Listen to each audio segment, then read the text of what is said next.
Fala, pessoas! Professor Beto Brito aqui, fazer aquela super revisão de véspera para a UNIT. Provinha muito bem produzida, viu, pessoal? Não é uma provinha simples, não. Ela é muito bem pensada. A Consultec bota para quebrar, tá certo? E elogios, né, à instituição que é nossa parceira. A UNIT é nossa grande parceira, beleza? Então, olha, seguinte, coloquei aí para vocês, pessoal, 6 questões. Agora a gente vai ter que fazer numa correria danada, tá certo? Para poder tirar as dúvidas de vocês e fazer com qualidade, tá certo? Então, por favor, prestem muita atenção. Se vocês ficarem com dúvidas nesses livros, vocês encontram, pessoal, um vídeo meu lá no canal Professor Beto Brito Literatura Legal com um comentário acerca dessas obras, tá certo? Só é você colocar resumo UNIT Professor Beto Brito que você encontra, beleza? Que você encontra. Eu falo durante, tá bom? Ó, então aí fica ao longo da aula eu falo assim. A primeira questão, pessoal, é sobre um livro chamado O Vampiro que Descobriu o Brasil. Na verdade, a obra é uma das obras indicadas, tá certo? E aí você pode perguntar, professor, me diz uma coisa, só cai livro mesmo? Na verdade é o seguinte, pessoal, comumente só cai os livros, tá certo?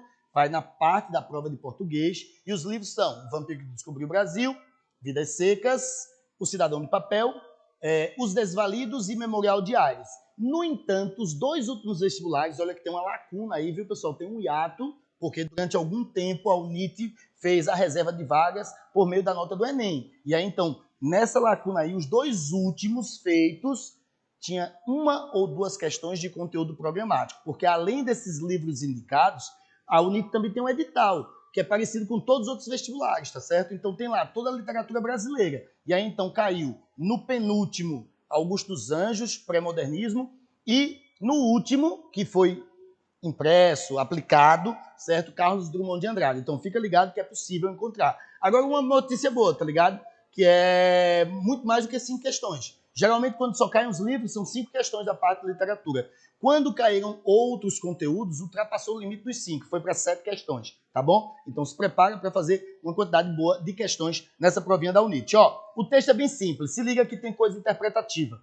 O mundo agora baseava seu sustento na substituição de um objeto pelo outro, em prazos cada vez menores. A palavra da moda era descartável, virtual e obsoleto. A vida dos vampiros, ó, se liga em vampiro, é o vampiro que descobriu o Brasil, não estava fácil. O sangue das pessoas podia vir com AIDS, hepatite e drogas pesadas. Galera, para você responder essa questão, você tem que se ligar nessa informação. AIDS, hepatite e drogas. Vocês sabem muito bem que a AIDS, pessoal, é uma síndrome que está relacionada à década de 80, né? Então, portanto, ó, final do milênio, que é o quê, pessoal? Século 20, tá certo? Século 20, beleza? E dos animais era uma porcaria também, contaminados por hormônios e agrotóxicos. Ó, outra coisa contemporânea, tá ligado? Os fios estavam desaparecendo dos telefones, dos microfones, olha aí mais uma informação, dos aparelhos de televisão, dos rádios e das antenas. O próprio cordão umbilical ia virando coisa do passado. Fazia-se pessoas em ampolas de vidro e num... Eita, 15 aqui, desculpa, esse 15 que está aqui é a numeração da linha, foi mal. E num futuro próximo, cada um poderia tirar uma cópia de si mesmo a partir de uma célula, transplantar a memória para o clone, ó, falou em clone, pessoal, final do século XX, e viver para sempre. Os vampiros teriam companhia, mas na certa, só os ricos vão ser imortais. Ainda tem uma crítica social aí no final. Pessoal, O Vampiro que Descobriu o Brasil é uma obra de um carinha chamado Ivan Jaffe, faz parte da literatura contemporânea brasileira. Contemporânea quer dizer mais atual possível, só que esse atual não é imediatamente não, viu, pessoal? É uma coisinha que tem uns 20 anos de atraso, tá bom? Essa obra faz uma sátira com a política nacional e conta a história de um vampiro que sai de Portugal para buscar um vampiro aqui no Brasil. E aí ele percorre toda a história do Brasil, porque ele vem com a Esquadra de Cabral, tá certo? Ele vem... Peraí, um instantezinho. Eu vou... Cada questão, galera, se liga. Calma, relaxa. Cada questão é sobre uma obra. Então eu vou falar de todas elas. De boa? Tranquilo? Vamos lá. Então, como eu estava dizendo a vocês, pessoal, um vampiro que sai de Portugal, certo? O nome desse vampiro é Antônio Brás e ele vem aqui em busca de um outro vampiro que mordeu ele lá. O nome dele é Domingos. E aí ele passa em toda a história do Brasil, desde o descobrimento do Brasil até o final do século XX. Então ele passa por episódios como a Inconfidência Mineira, a independência do Brasil, a era Vargas, a ditadura militar até os dias atuais. Ou seja, é um livro lúdico que trabalha com fantasia, que é aquilo que chamamos de realismo fantástico ou realismo mágico, onde o objetivo é contar a história do Brasil. No fundo, ele quer mostrar para vocês a história de 500 anos do Brasil. Por isso tem um aspecto didático presente no texto, tá bom? Se liga. Esse aqui é O Vampiro que Descobriu o Brasil, de Ivan Jaffe, primeira obra, viu? Relaxem que a gente vai falar de cada uma delas. A referência a vampiros, na linha 6, deve-se ao fato de que, letra A, de o personagem central da obra ser transformado num vampiro, cuja aspiração maior era matar o causador dessa situação para retomar a sua condição anterior. Ele era um taberneiro, dono de um barzinho lá em Portugal, em Lisboa. Ele foi mordido por um vampiro e aí então ele descobriu que ele virou um vampiro. E aí descobriu também que só poderia ficar bom se ele encontrasse esse vampiro que mordeu ele. E aí ele descobriu que o cara veio para o Brasil. Então ele veio atrás desse vampiro velho chamado Domingos. Portanto, correta a letra A. A referência a vampiros é uma referência a um personagem do livro, o personagem central, Antônio Braz. Beleza? Marca aí letra A. Vou mostrar a vocês como as outras eram obviamente falsas. De o contexto da obra ser um país fictício. Mentira, é o Brasil o contexto da obra.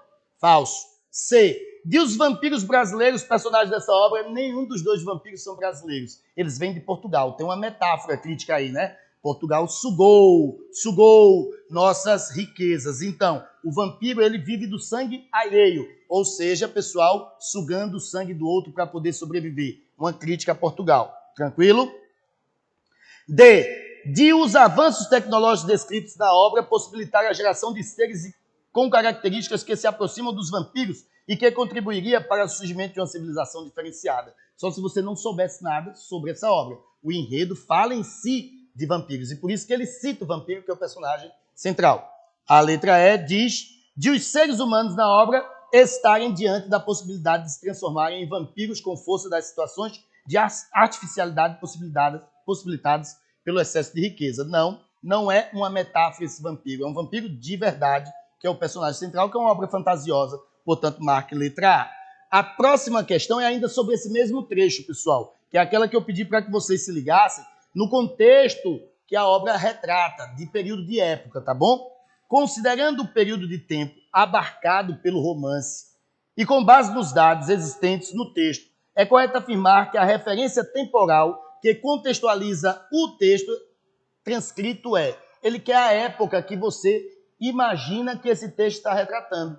Como esse livro retrata 500 anos da história do Brasil, vai desde 1500 até 1999, porque o final do livro é o episódio de posse do Fernando Henrique Cardoso, tá certo? Do Fernando Henrique Cardoso com o seu vice, Marco Maciel, que inclusive morreu semana passada. Era o vice. Ele é pernambucano e ele tinha um aspecto muito estranho, tá ligado? Ele era muito magro, esquelético. E aí, por isso, era um dos maiores articuladores políticos do Brasil. Tanto é que foi vice-presidente de Fernando Henrique Cardoso por 2 mandatos. E aí, o que é engraçado? A obra, ela dá a entender que o vampiro era ele, tá ligado? Então, no final, por conta do aspecto físico, mas aí também tem uma crítica política, né? Porque a política, ela suga o sangue do Brasil. Tá ligado? Então, no final da obra, dá a entender que o Marco Maciel é que era o vampiro, tá ligado? O vice-presidente do Brasil, que estava para assumir, beleza? Porque esse vampiro velho, que é o Domingos, ele vai incorporando várias personalidades ao longo da história do Brasil. E no final de 1999, no momento em que ocorreria a posse, ele seria esse vampiro, tá bom? Aí, ó, letra A. O final do milênio passado, que seria essa correta, né, pessoal? Milênio passado, século XX. O início do século atual. Início do século atual é agora, minha gente. Está errado. A independência do Brasil, século XIX. Errado. Revolução Militar de 1964. Errado. Século XX, isso aí. Agora, tem essas passagens ocorrem no livro, viu? E a Proclamação da República, final do século XIX, também é uma passagem do livro, porque o livro tem por objetivo reproduzir toda a história do Brasil. Portanto, falsa, marque aí a letra A. As duas letras A. Essas questões são questões da UNIT, para que você possa entender como é a pegada da Consultec, tá bom, pessoal? Não é questão inventada, não, é a própria questão lá, para que você entenda como vai ser a abordagem, ok? Tem alguma pergunta aí do chat? O nome da obra e de quem é? A obra é O Vampiro que Descobriu o Brasil e é de Ivan Jaffe. Ivan Jaffe, ok? De boa? Vamos lá. A próxima questão, pessoal, é sobre um livro intitulado Os Desvalidos. Essa obra, pessoal, é muito possível de ser citada. Por quê? Porque o autor é Francisco Dantas, um autor sergipano. E a UNIT, pessoal, é uma instituição sergipana. E aí, então, por isso, há grande possibilidade de ser cobrada. E ela vem sendo cobrada sempre, tá certo? A história dos Desvalidos é uma história regional, ele é um autor contemporâneo, tá bom? E ela remete àquela literatura do romance de 30, da segunda fase do modernismo, a época do cangaço, a época da seca, tá bom? O nome Os Desvalidos é uma referência aos personagens da obra, que são sempre pessoas fracassadas, pessoas covardes, pessoas que querem se vingar. Então, eles são sem validade. A história é a história de Coriolano, certo? Tio Felipe e Maria Melona são as principais personagens. Nesse trecho que a gente vai responder, eu já vou explicar mais ou menos qual a função de cada um, tá bom? O Coriolano, ele é a figura principal do livro.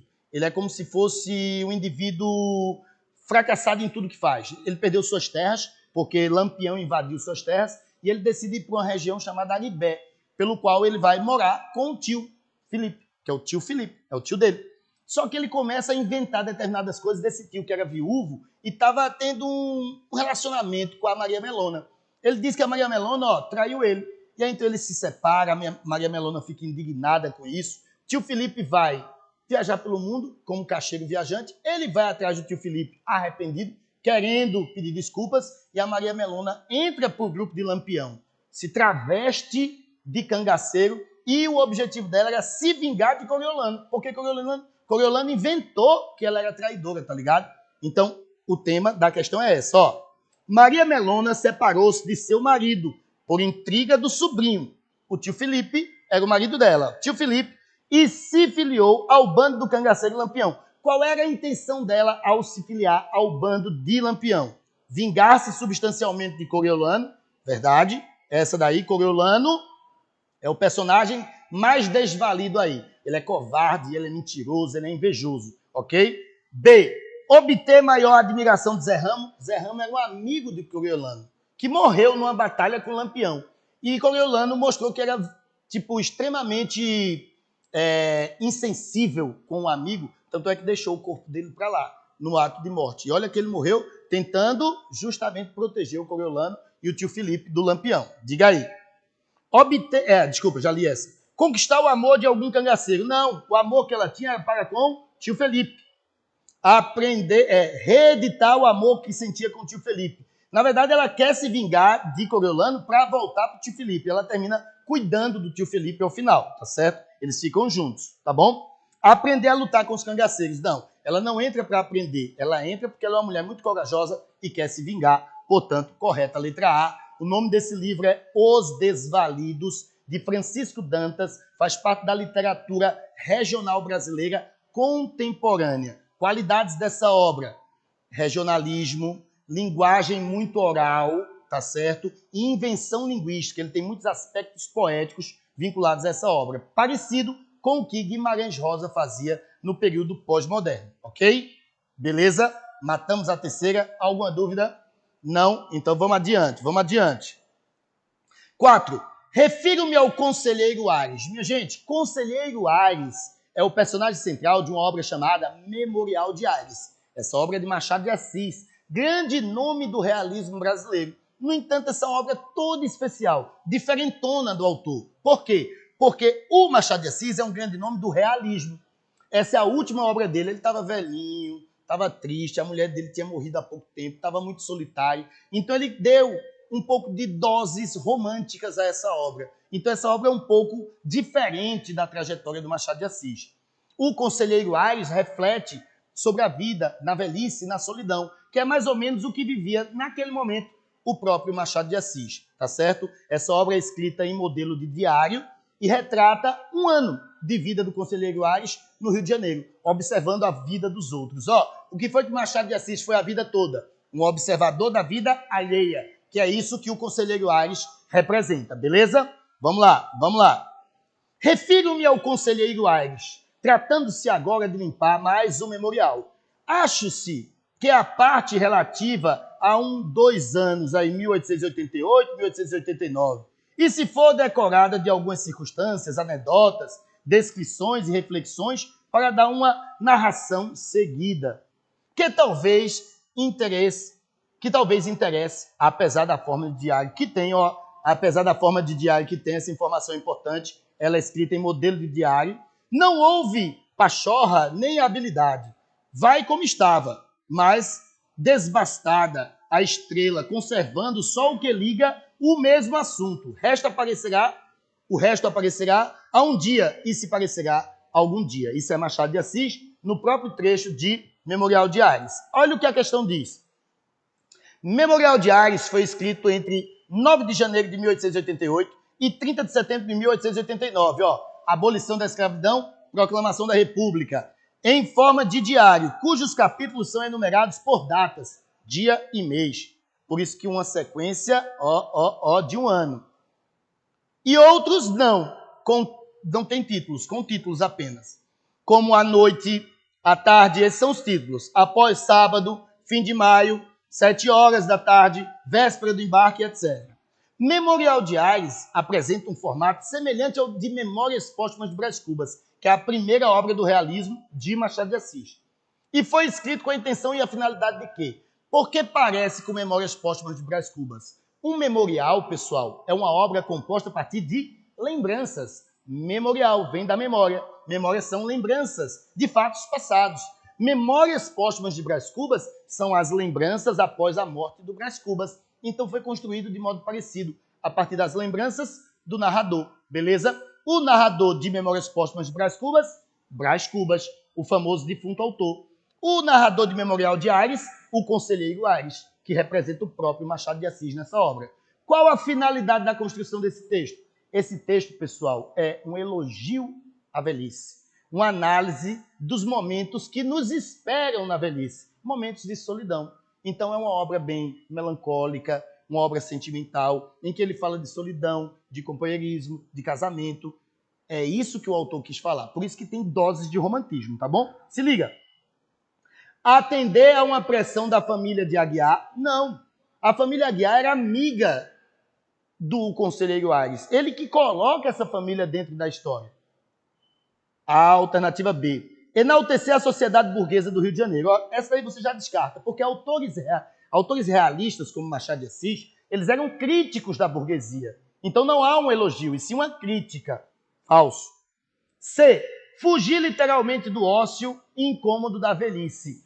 Se a velhice traz ócio, o que é ócio, pessoal? Ócio é a melhor coisa do mundo. É tempo livre, tá ligado? Se a velhice traz esse tempo livre, mas ele representa um momento de solidão, eu tenho que ocupar esse tempo para que eu possa poder viver. Não é isso? Então ele vai fugir desse ócio, desse tempo livre, escrevendo sobre as vidas alheias. Então ele é um observador da vida dos outros. Correta a letra C. D. Cumprir um juramento feito a Dona Carmo. Não, ele não fez juramento algum. E revelar seu amor incontido por Fidélia. Ele até demonstra, pessoal, um certo amor por Fidélia, uma das personagens da obra. No entanto, pessoal, que formam par com Tristão. Mas nessa obra não se fala de inveja, nessa obra não tem disputa amorosa. É ele olhando a vida dos outros de maneira muito melancólica e sentimental. Então, ele mesmo se interessando pela Fidélia, ele deixa ela livre para que ela possa ficar com Tristão, porque eles fazem um casal perfeito, tá bom? Então, é um olhar com relação a 2 casais. O casal que é da família Aguiar, que são os velhinhos, e eles têm filhos postiços, que é o Tristão e a Fidélia, que terminam justamente se casando e viajando para a Europa. E ao viajar para a Europa, deixa o casal Aguiar, os velhinhos, sozinhos. E o conselheiro Ares verifica essa ideia de solidão. Eles 2 juntinhos, achando bonitinho aquele companheirismo na velhice. Tá bom? É essa a mensagem. Ok? Matamos a 4ª. Tem dúvida? Não. Então vamos para a 5ª. A 5ª é de uma obra que sempre é cobrada. Vidas Secas, de Graciliano Ramos. Autor alagoano. Todo alagoano conhece o autor, tá certo? Vidas Secas é uma obra regionalista que fala da família de retirantes. Uma família famosa. Fabiano, Sinhá, Vitória, a cachorra-baleia, o menino mais velho e o menino mais novo. Os meninos não têm nome, pessoal, nessa obra. Por quê? Porque eles são animalizados, visto que esse livro é um livro classificado no romance de 30. E os romances de 30, que são regionalistas, nordestinos, eles tinham fortes tendências neorrealistas e neonaturalistas. Do naturalismo vem esse aspecto animalesco, classificar o personagem como se fosse um bicho, um animal, tá bom? Essa obra trata do drama da seca, é um livro de Graciliano Ramos, é o último livro de ficção dele, porque ele escreveu Caetés, escreveu São Bernardo, escreveu Angústia e depois escreveu Vidas Secas. E Vidas Secas é a sua obra mais famosa. Essa obra é narrada em terceira pessoa, narrador observador, com o objetivo de reproduzir o drama da seca, que para o autor não é um problema exclusivamente natural não, viu? Um problema natural atrelado a um problema social. Olha a questão. A cachorra-baleia saiu correndo entre os alastrados quipás, farejando a novilha raposa. Depois de alguns minutos, voltou desanimada, triste, rabo murcho. Fabiano consolou-a, afagou-a. Queria apenas dar ensinamento aos meninos. Era bom eles saberem que deviam proceder assim. Alargou o passo, deixou a lama seca na beira do rio, olha a seca, olha a paisagem de seca. Chegou à ladeira e levava ao pátio, levava ao pátio, e inquieto, uma sombra no olho azulado. Era como se na sua vida houvesse aparecido um buraco. Necessitava falar com a mulher, afastar aquela perturbação, encher os cestos, dar pedaços de mandacaru ao gado. Felizmente a novilha estava curada com reza. Se morresse, não seria por culpa dele. Ou seja, ele estava com remorso porque a novilha, que é um bezerrinho dele, estava doente, mas a reza que ele fez uma cruz no chão. Esse trecho é bem famoso da obra. E aí fez uma reza e ela ficou boa. E ele acreditou que ficou boa porque senão ele ia ficar muito mal. Achava que a culpa seria dele. Essa obra diz assim: considerando-se o fragmento inserido na obra, a única afirmação sem comprovação. Eles querem a falsa. No contexto é indicada em, letra A. A cachorra-baleia, vista como gente, é tida como membro da família e é espontânea e comunicativa. Pessoal, vê que viagem, vê que inversão de valores. O livro é formado por uma família. Fabiano, Sinhá Vitória, o menino mais velho, o menino mais novo e a cachorra-baleia. A cachorra tem nome, os meninos não. Ocorre um processo de humanização da cachorra e de animalização das crianças. Portanto, marca verdadeira. Ele quer a falsa. B. A mulher é quem faz referência a personagem em foco. A quem faz referência a personagem em foco, que é o Fabiano, faz referência à mulher. Ele está falando referência a Sinhá Vitória. Alimentava o sonho de ter uma vida digna. Pessoal, eles eram pessoas sem perspectiva de vida, mas ela buscava dignidade de vida. O sonho dela era ter uma cama, pessoal, confortável. Para ter uma vida digna era necessário dormir bem, ter alimento para dar para as crianças, mas eles não tinham quase nada disso, tá ligado? Viviam muito mal. Para você ter ideia, a fome era tamanha que eles chegaram a comer um papagaio. A família tinha um papagaio e eles comeram um papagaio. Comer o papagaio é comer um animal de estimação, pessoal. Quando as pessoas falam em comer galinha, comer porco, comer boi, vaca, não é? Quando a gente fala nisso, a gente fala de animais que não são de estimação. Por isso que você come diariamente esses bichos. Quando se fala em matar um gato, um cachorro, um papagaio, estamos falando de animais que envolvem sentimento. Então, para que ocorra isso, tem que ser um momento de profundo desespero. A fome era grande, ok? Falsa? É verdadeira, na verdade a gente não marca, né? Se é verdadeira, a gente não marca. C. Um traço importante da personalidade de Fabiano é a crença quase absoluta nos poderes sobrenaturais. Ele era um indivíduo, pessoal, muito frágil de conhecimento. Ele até dizia assim: Fabiano, você é um bruto, Fabiano, você é um bicho. Ele imaginava essas coisas. Então, quanto mais a pessoa tem distância do conhecimento científico, materialista, mais próximo de perspectivas míticas você vai estar. Não é isso? Portanto, o personagem acreditava em coisas sobrenaturais porque ele não tinha formação. Verdade? Letra D. Os meninos, filhos do casal e de retirantes, não têm nome e simbolizam a perpetuação do mesmo tipo de vida dos pais. Uma vida rude dá aos filhos uma vida rude. A falta de nome deles, além de ser uma animalização, é uma maneira de representar falta de sentimento. Por quê? Era muito comum no sertão nordestino daquela época as famílias terem filhos apenas para servirem como braços para o trabalho. Então, na verdade, não era um objetivo afetivo, um sonho de ter uma criança. Era, na verdade, mais gente para trabalhar na roça. Se ligou? Entenderam? Então, sem afetividade, como se fossem bichos. Verdadeira. Sobre a letra E. Os elementos que compõem o grupo familiar vislumbrado nesse excerto conseguem se comunicar entre si mais por palavras do que por gestos e onomatopeias. Minha gente, eles são uma família que não tem muita formação. Os meninos são tratados como bichos. Então, eles quase que não se comunicam. Tá ligado? Eles não se comunicam. Tanto é que Fabiano alisou a cachorra, tá ligado? Para dar exemplo a eles, ou seja, um gesto, porque palavras ele não usava. Então é uma obra muito carente de palavras. Por isso que usamos o que chamamos de linguagem seca. Essa obra é carregada de uma linguagem seca, reduzida ao essencial, direto ao assunto, sem fazer rodeios, ok? Segunda fase do modernismo nesse livro. 1938 é a data do lançamento, ok? De boa? Matamos Vidas Secas de Graciliano Ramos. Vamos para a próxima. Tem dúvida? Manda aí.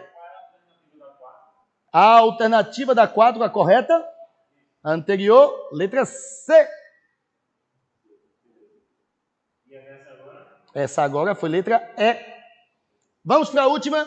Galera, a última é sobre um livro chamado Cidadão de Papel, que é de um cara chamado Gilberto de Menstein. Gilberto de Menstein não é um autor da literatura brasileira. Pelo contrário, é um jornalista, tá ligado? Que na década de 90 decidiu fazer um livro fazendo uma análise da sociedade brasileira, falando sobre meio ambiente, desigualdade social, renda, mortalidade infantil, os problemas que se arrastam na sociedade brasileira até hoje. Aí você diz, professor, mas por que diabos essa obra é cobrada na prova de literatura?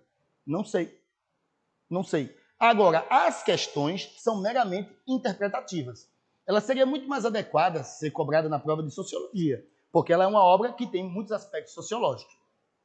Ela foi escrita em 1993, inclusive quando eu fazia ensino médio eu li essa obra, mas ela foi reavaliada, certo? E atualizada em 2009. Por quê? Porque ela possui muitos dados estatísticos e ela é fundamental para entender a sociedade brasileira.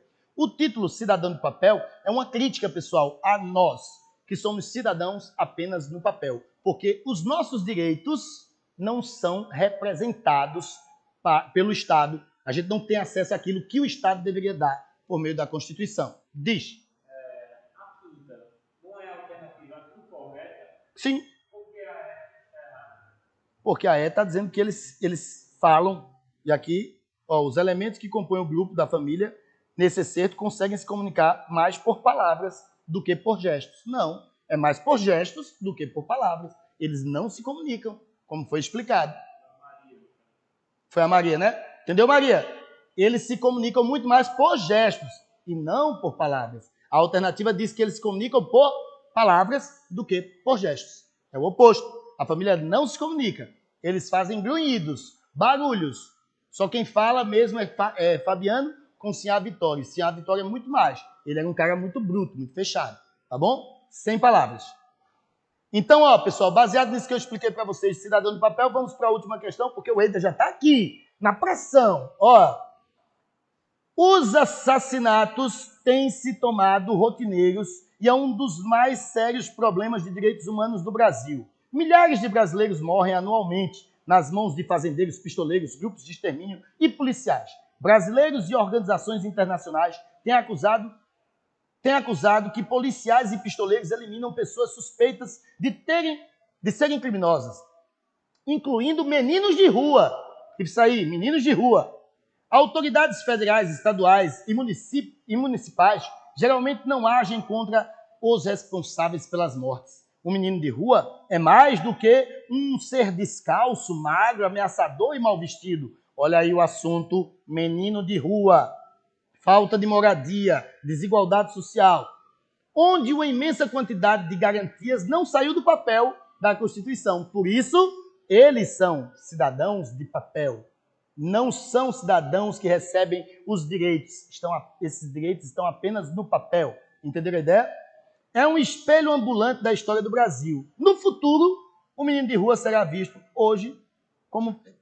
como hoje nós vemos os escravos. Ou seja, a mesma forma que nós vimos como os escravos foram explorados no passado, nós veremos os meninos de rua explorados pela sociedade desigual do Brasil, ok?